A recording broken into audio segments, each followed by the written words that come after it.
On va accueillir nos invités pour lui rendre hommage ce soir. Jean-Michel Jarre, bonsoir, bienvenue. Bonsoir. Vous êtes auteur, compositeur, producteur. Vous avez rencontré Johnny Hallyday avec notamment la folie de vos concerts. Ça l'a aussi inspiré. Vous allez nous raconter ça dans un petit instant.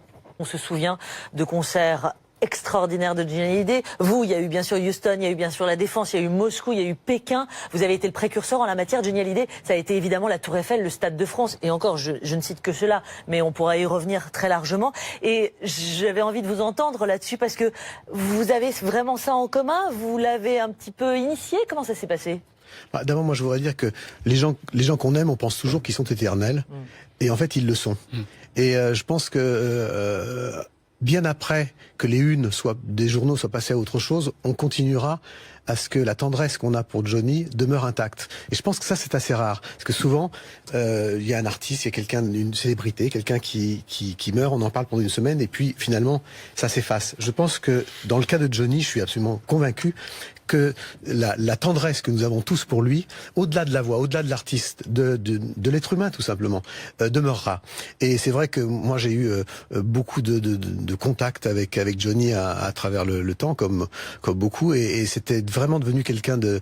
il est venu beaucoup à la maison, beaucoup au studio, il était fasciné, il me disait, parce qu'il était...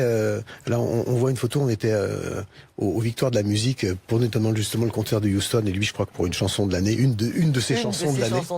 Et en fait, c'est vrai qu'il avait toujours cette envie aussi d'aller au-delà des frontières, de s'exporter. Il me disait, tu comprends, toi, c'est plus facile parce que dans l'électronique, il y a personne. Dans le rock, quand même, il y a du lourd. Et il me dit, moi, tu comprends, je suis l'Elvis français, mais aux États-Unis, il y a Elvis Presley.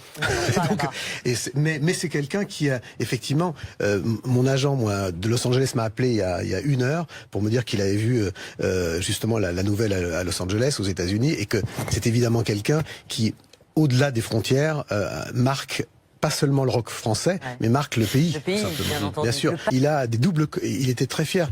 Il a des doubles cordes vocales. Il me disait toujours, j'ai des doubles cordes vocales comme Elvis. Et c'est vrai qu'on n'a jamais pris, d'ailleurs, ni Elvis ni Johnny en panne de voix dans sa vie. Vous vous rendez compte il avait cette caractéristique très très particulière.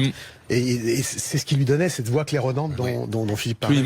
Mais ça n'aura pas dépassé nos frontières, j'allais dire. Est-ce que ça lui faisait mal à Johnny? Est-ce qu'il en souffrait? Parce que vous nous l'avez dit, Jean-Michel Jarre, l'électro, ça lui aurait permis, et c'est pour ça que vous il y a eu un moment même où il m'avait demandé, enfin plusieurs fois, on a travaillé ensemble, et puis moi j'étais à l'étranger, ça s'est pas passé. Et puis à un moment, il était obsédé par le fait de faire un disque électro. À l'époque où Madonna avait fait Ray of Light, c'était vraiment une... et puis après, il s'est aperçu que il dit non, mais finalement, je crois que c'est pas pour moi. Moi, je vais rester dans le rock. Et puis, il avait ce rêve.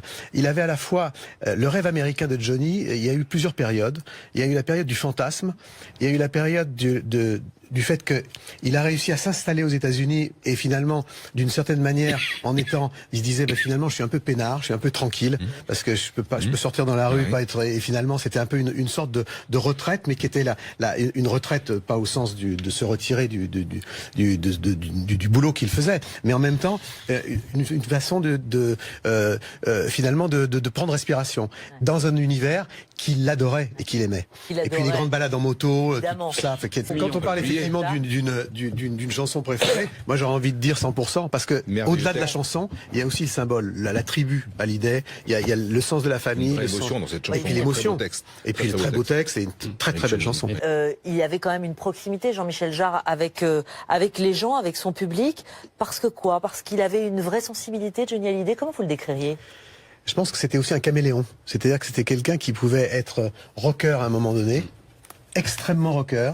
Il pouvait être dans un état second ou tertiaire, comme disait Philippe à l'instant, et se retrouver instantanément sur scène et être totalement en contrôle, et puis être aussi le personnage extrêmement humble et gentil et tendre et sensible et fragile aussi, qu'on connaissait quand on le voyait de manière intime. Et moi j'ai passé des moments extrêmement touchants avec lui, qui n'étaient pas seulement des moments de solitude aussi, ou de désespoir qu'il avait aussi. Et je pense que ce côté caméléon a fait justement qu'il a été aimé aussi bien par la droite que par la gauche en politique, que par les jeunes, que par les vieux, que par n'importe qui, parce que justement il avait cette espèce d'instinct de générosité affective. Un mot sur sur l'absence du père, c'est quelque chose qui nous a aussi beaucoup rapprochés, parce que moi j'ai aussi été séparé de mon père très jeune, et c'est quelque chose qu'il savait, et on s'est beaucoup rapproché par rapport à ça. C'est quelque chose dont il me parlait beaucoup. Il en parlait pas énormément aux gens autour de lui, mais on a beaucoup échangé là-dessus. Il est arrivé un jour à Bercy où il devait évidemment pas mal d'argent comme d'habitude, et il dit bon écoutez, comment on peut s'arranger? Je suis Johnny Hallyday, je vous chante 3 chansons et vous me faites un rabais de 30-40%, c'est bon? Ah oui. Voilà, mais là tu parlais de Bercy, les impôts, pas la salle.